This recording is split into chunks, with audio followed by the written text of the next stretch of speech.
preconceito com os remédios que os psiquiatras dão, porque às vezes eu tenho, tipo, amigos meus, que eles vão lá no psiquiatra, ele receita um remédio, e aí eu tenho um amigo que tá, tipo, ele fica letárgico. Não, parece que os remédios estão sugando a energia vital dele, entendeu? E aí eu falo, pô, isso é isso.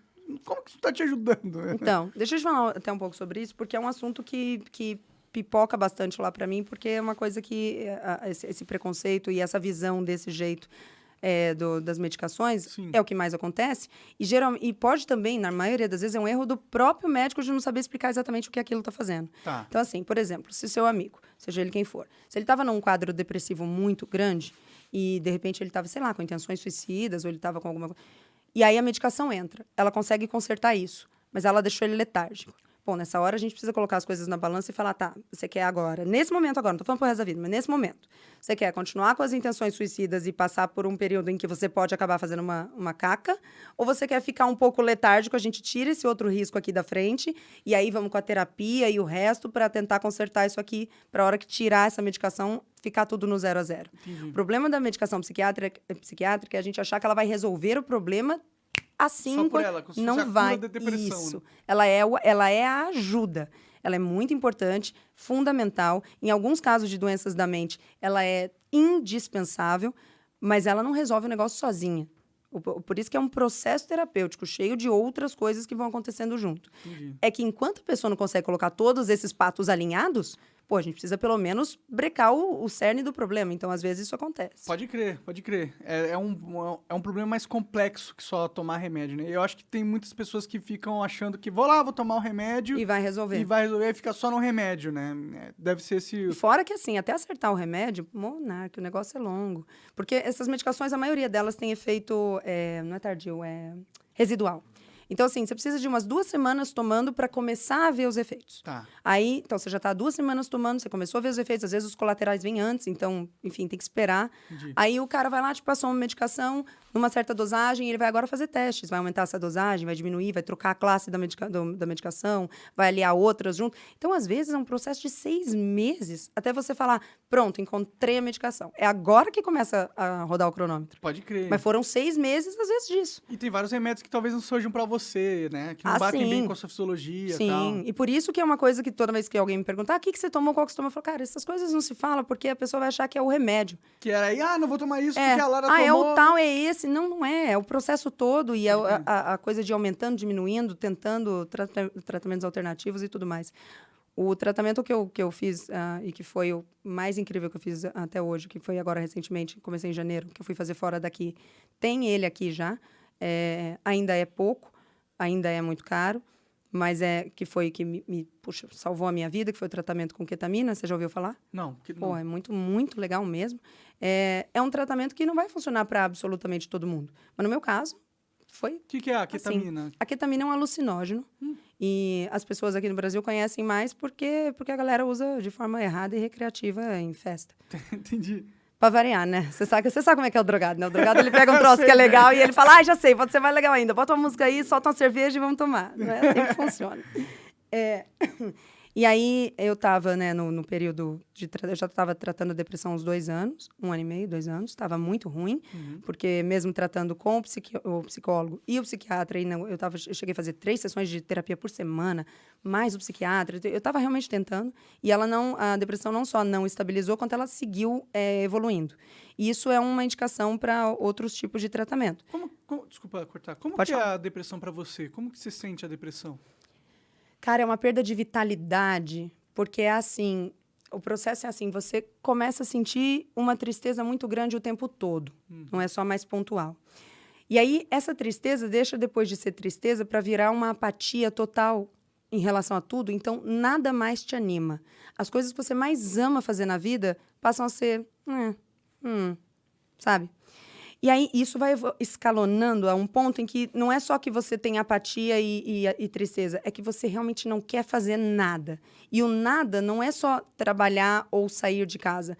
É não querer tomar banho, é não querer comer, é não querer ir ao banheiro. Porque você pensa, tá, mas e aí? E aí, eu vou no banheiro? Não é uma coisa natural, porque na nossa cabeça, quando a gente está saudável, nem há esse pensamento. Por que ir ao banheiro? Ué, porque eu preciso ir, eu vou ao banheiro. Tô com vontade de mijar. Pois é. Mas quando você tá com a cabeça doente, é uma coisa, não, pera. Por quê? Porque se vai me dar trabalho de levantar, Entendi. você entende? Então, é a cabeça funcionando de uma forma diferente, de uma forma errada. Desregular, né? Desregulada. Então, assim, aquelas coisas que você ama demais, sei lá, pô, treinar, ficar com o meu marido, escrever, ler, começam a ficar tipo, não. E aí a tristeza vai tomando conta de uma forma muito grande, e nisso vem a parte mais terrível, que eu acho que para todo mundo que é justamente quando você se dá conta de que não era para você estar tão triste assim, afinal, olha que vida legal você tem. Pô, você tá saudável, você tem um marido bacana, você tá ganhando dinheiro.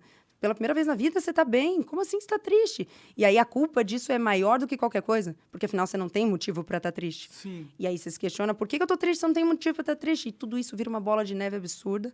E a coisa vai ficando muito, muito, muito ruim.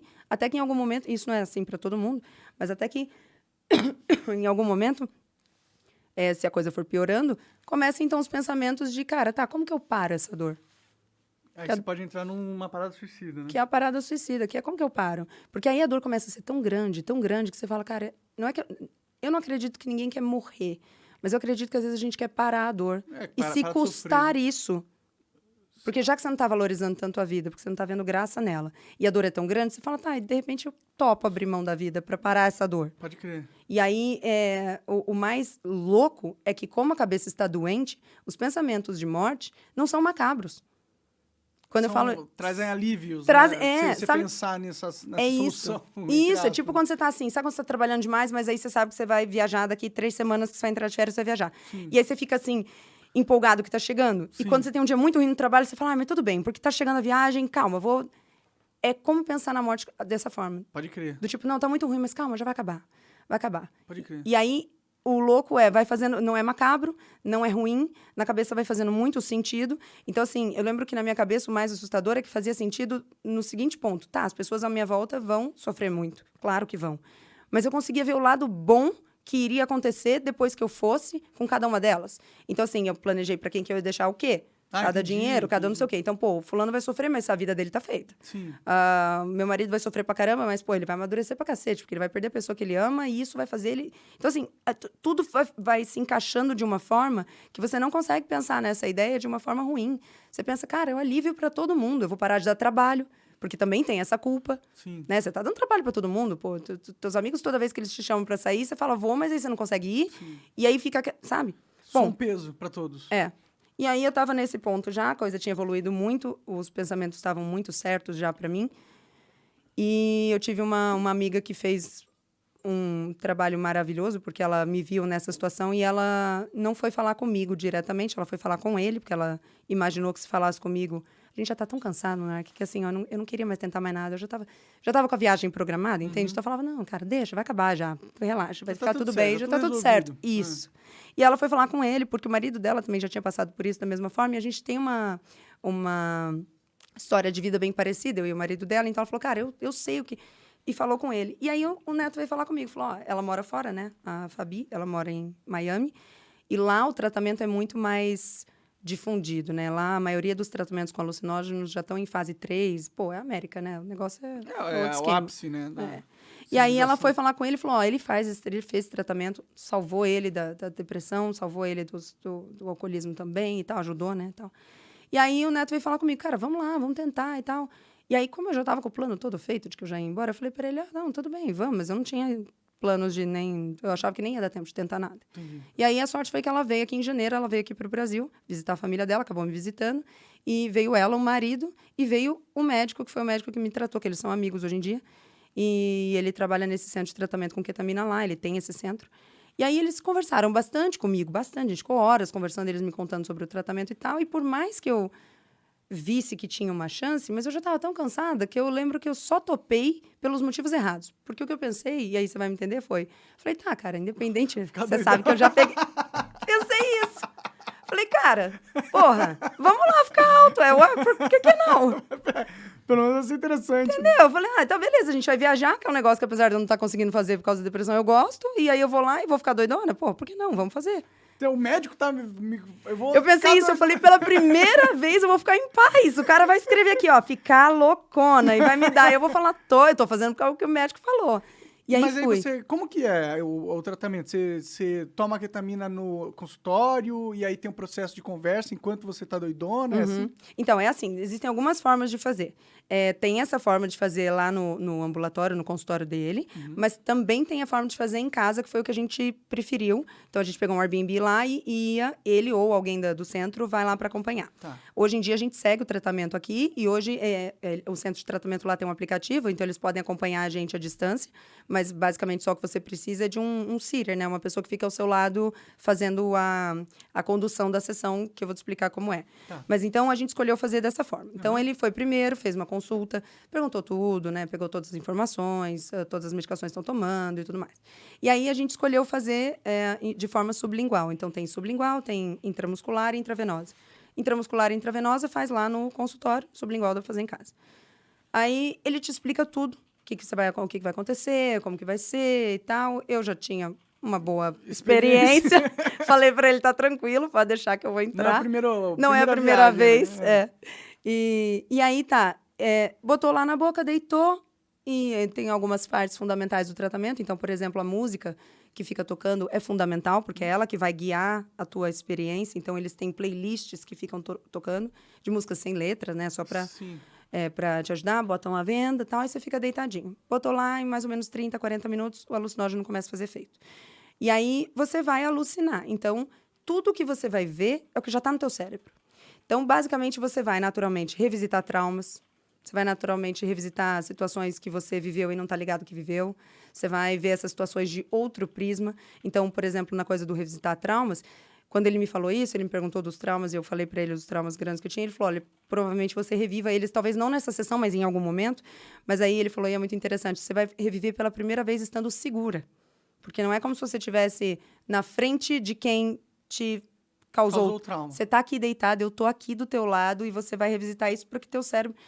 Então, a medicação age basicamente em duas frentes. Primeiro, no fato de que você vai imaginar, alucinar e revisitar coisas, e você vai trazer isso depois para a realidade, vai levar para sua terapia e tal. E a outra é a questão da neuroplasticidade, que aumenta mesmo, é a questão química da medicação. Então, aqueles neurotransmissores que já estavam sem fazer seu trabalho, e isso é muito, muito rápido. A gente está falando de algumas sessões. Ah, entendi. É muito rápido. Então, logo depois da primeira sessão, no dia seguinte, ele me mandou uma mensagem perguntando como que você tá? Tipo, querendo saber já como você tá. E eu sou muito pé atrás com tudo. Eu não sou a pessoa que vai falar, tá ótimo, pô, funcionou. Tá. Eu sou sempre muito pé atrás. Mas eu lembro que no dia seguinte eu já acordei e os pensamentos suicidas já não faziam sentido naquela hora. Porque eu já não conseguia... E, na verdade, isso me deu um desespero muito grande. Porque eu pensei, porra, antes pelo menos eu tinha um plano. Acabou, fudeu meu Agora fudeu o meu plano. Como é que eu vou ficar aqui? E aí, aquela coisa de ter calma, né? Conversar na terapia, as coisas vão melhorando. Mas, enfim, é muito rápido. E aí, de lá pra cá... Pô, nós estamos em maio. Faz 5 meses que eu tô fazendo. Pô, só melhorou, só ajudou, só foi fantástico. Tem sido o melhor tratamento que você fez? É de longe o melhor tratamento que eu fiz, porque primeiro que eu não consegui fazer em 2 anos com tratamento tradicional, em 3 sessões estava feito. Pode crer. Isso não vai ser assim para todo mundo, obviamente. Tô falando só do meu caso. Pode ser, mas não necessariamente. Pode ser, mas não né? necessariamente. Segundo que tem, para além do negócio de ter funcionado dessa forma, eu tenho certeza que tem coisas que eu acessei com esse tratamento e que nem com 20 anos de terapia nem nada eu teria conseguido acessar. Então, ter trazido algumas... Peraí que eu tô me enrolando aqui. Ter trazido algumas memórias, ou revivido alguns traumas, ou ter lembrado de coisas que eu não lembrava que tinham acontecido, isso talvez não aconteceria nunca. Pode crer. Então, além da questão de ser mais rápido, teve a questão de ter resultados que eu não teria de forma alguma. E como que são essas alucinações que você tem? Tipo, é vívido? Parece que você tá sonhando um sonho lúcido? É tipo isso? É vívido, bem vívido. Então, assim, você tá de venda, né? Sim. E realmente você vê cenas. Então, assim, eu me vi, e são alucinações, então são doidas. Então, eu me vi pra fora do mundo, vendo o mundo, assim, todo redondinho e ele girando. E aí, de repente, eu era catapultada. Isso em uma delas. Era catapultada pra dentro de uma cidade, e aí eu conseguia voar naquela cidade. Isso é legal. Eu gosto dos sonhos que eu consigo voar. Isso! E é muito legal, porque, assim, claro que eu falando aqui parece só uma grande doideira, mas, para mim, naquele momento, isso tudo teve um significado de coisas que eu pensava. Então, por exemplo, quando eu comecei a ganhar dinheiro na vida, eu queria viajar. Meu sonho era viajar. E eu viajei muito. E aí, quando a depressão chegou, eu lembro que uma das coisas que eu pensava era, Tá, cara, eu não preciso mais estar aqui porque eu já viajei. Já fui pra onde eu queria, já foi, já deu. Já viu o que eu quis? Já vi, já foi. Claro que eu tava na minha cabeça doente, pensando Claro, nisso. claro. Quando eu tive essa experiência, que eu fui jogada pra dentro de algumas cidades pra voar ali no meio, eu saí dessa experiência pensando, não, cara, tem coisa aí, ainda. né, que eu não vi. Porque entende que não é sobre viajar ou não, mas assim, já me trouxe esse pensamento do, tem vida ainda aqui. De descoberta, né? Tem novas aventuras podem acontecer. Isso, exatamente. Então, isso foi muito, muito legal. Outras coisas que eu via também foram muito legais. Às vezes você revive coisas em que você tá na cena mesmo, vendo pessoas e revivendo cenas que aconteceram, ou vendo de cima, num terceiro plano. Ou simplesmente já teve viagens, já teve experiências que eu vi só cores. Tipo um calendoscópio girando e você nele e tal. E aí, de repente, o que acontece ali é a sensação que você tem. Sensação de que tem alguém perto e alguém que significa alguma coisa para você. Ou senão uma sensação de felicidade muito grande. Ou também uma sensação muito ruim. Já teve A bad trip? porra, pra caramba, muito. E aí, assim, o interessante eu lembro do médico falando pra mim. Enquanto teve uma vez que com ele ali, eu comecei a chorar, tinha uma coisa ruim, e ele segurou o meu braço e falou, tudo que você tá sentindo, vendo, ouvindo, é o que o seu cérebro precisa que você ouça, veja e sinta. Então, a bad, entre aspas, também é necessária. Sim. Não é só sobre flores e borboletas ali na hora. É, de repente, você realmente segurar aquela bad toda, sentir ela de uma vez. Porque se você não bota ela pra fora ali, você vai ficar anos vivendo aquilo. Remoendo, né? Remoendo Mas você tá aquilo. consciente durante as viagens? Tipo... E no pico dela, ali entre os 40, 50 minutos, 1h10, você fica... você não tem uma dissociação muito grande. Você não sabe onde você tá e quem você é. Tá. Se alguém te tocar no braço e falar, tá tudo bem, você consegue responder. Você volta pro Você aqui volta um agora. pouquinho. Sim, você consegue responder. Entendi. Mas a importância da pessoa que acompanha é essa, porque no meio da sessão, que dura às vezes umas 3, 4 horas, você precisa, sei lá, fazer um Nossa, xixi. É longo. Você precisa, às vezes, fazer um xixi. Aí a pessoa tem que te ajudar aí. Mas você consegue parar aqui e olhar com um pouco de dificuldade, porque a visão fica um pouco turva, mas consegue. Em nenhum momento você fica apagado a ponto de não conseguir voltar. Sim. Mas é possível dissociar-se completamente por uns minutos ali e falar, pô, quem sou eu? O que sou eu? Tô viva. Ego-death, né? Os caras falam. Rola isso também? Também. Parece pra legal caramba. pra caramba. Todas as Cara, vezes que eu usei droga não foi num ambiente controlado. Deixa eu te dizer isso. Porque daí, eu comento muito isso com o Neto. Depois do tratamento com a ketamina, eu falei pra ele, cara, se eu soubesse tudo que hoje eu sei sobre o manejo desse momento, eu poderia ter tido experiências valiosas nas vezes que eu usei alucinógeno. É porque quando a gente usa alucinógeno, a gente tá no meio da bagunça. Sim. Tá com a galera, tá na festa, tá não sei o quê. Então, por exemplo, se bate uma bad, você não sabe administrar. Difícil. Você só quase morre e jura que nunca mais vai usar. Pode crer. Mas na semana seguinte você tá lá de novo, porque, né, a gente trabalha. E aí tem... Então, assim, hoje, tendo essa experiência com a ketamina, eu digo, olha, não, todas as outras que eu usei, se tivesse sido um ambiente controlado, se eu tivesse com uma intenção, porque cada vez que você vai entrar na experiência, você tá com uma intenção. Então, ele sempre faz. Qual que é a sua intenção hoje? O que você quer trabalhar aí hoje, quando você entrar, para não ser à Dá toa? um exemplo de intenção. Por exemplo, um dia, uma das sessões, eu entrei falando, cara, eu quero parar de tomar tanto remédio. Porque eu ficava letárgica também, então, não sei o quê. Sim. Mas eu não estava disposta a abrir mão dos remédios, porque eu não quero a Voltar parte pra ruim. aquele- Mas eu falei, cara, eu quero ficar bem. E aí, nessa sessão que eu entrei com esse pensamento, depois, porque daí quando a gente faz, às vezes o Neto deixa filmando para eu ver depois o que eu falei, né, e tal. Deve Porque ser você não... interessante. É muito. E aí, eu me vi falando depois, em transe da experiência, dizendo, para parar os remédios, eu tenho que aceitar os 10, 15 dias que eu vou ficar lixo, que eu vou ficar bosta. Porque eu tenho essa coisa de não conseguir aceitar que eu tô lenta, que eu não tô produzindo, que eu não tô... Então, na minha experiência ali, o meu próprio cérebro falando comigo, tá, você pode, mas você precisa aceitar que vai... E eu não teria esse insight sozinha. Pode crer. Talvez tivesse, 6 meses de terapia, sei lá. Sim. Mas aí a viagem me deu aquilo na hora. Pode crer. Pô, legal demais, né? Pena que não tá muito difundido ainda no Brasil essas paradas. É pouco. Né? É legal isso? É legal, não é fácil de conseguir... Alguém que trate nesse sentido? Não, aqui a gente tem poucas pessoas. A gente está no trâmite para conseguir começar a trazer o modelo da New Life, que é o centro de tratamento, a gente vai trazer aqui para o Brasil em algum momento. É legal, tem uma oportunidade de negócio aí, né? Sim, pois é. Não, e é um negócio que, porra... Que ajuda os outros, Sou né? suspeita para falar, porque, Sim, né? você é um garoto da propaganda da parada. Total. Né? E aí, assim, aqui, viu? Porque lá, apesar de também ser mais fechado, porque o esquema é o seguinte, a partir de 1960, médicos ou alguém dessa área que fizesse estudos ainda com alucinógenos era tido como hippie, doido, entendi. não ético. Entendi. Porque foi a época da explosão de drogas e tudo mais, e a galera começou a usar isso pra... Stockwood, né? Woodstock e tudo Woodstock, mais, exatamente. Então, assim, houve um gap na literatura muito grande de 1960 a 1990, porque parou-se de estudar essas coisas. Virou tabu.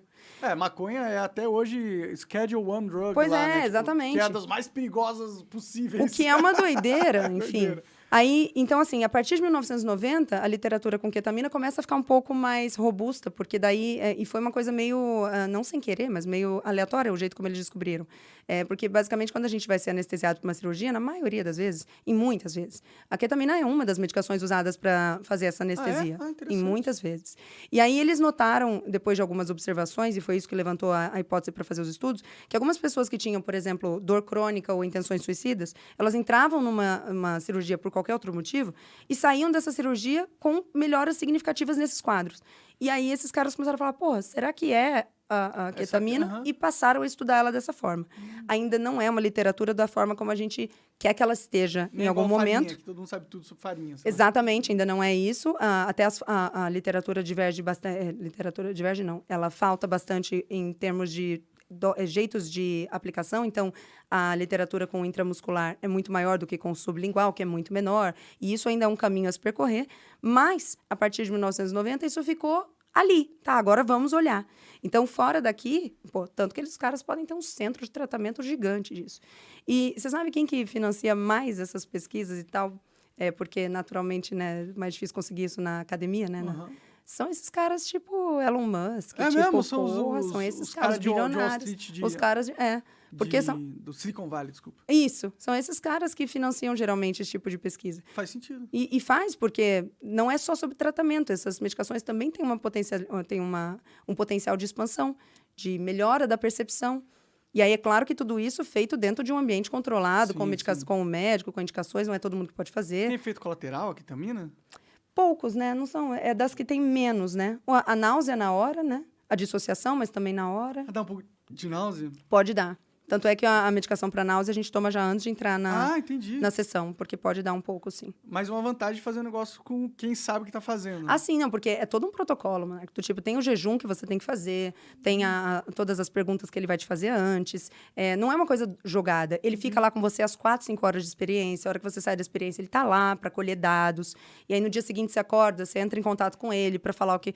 Então, é bonitinho, é arrumadinho, não é... Pô, legal demais, meu. Muito. Legal demais. Eu fiquei até interessado. Acho que se você puder me passar uns contatos aí... Passo, porque vale muito a pena. Quero... Lógico que ele quer, né?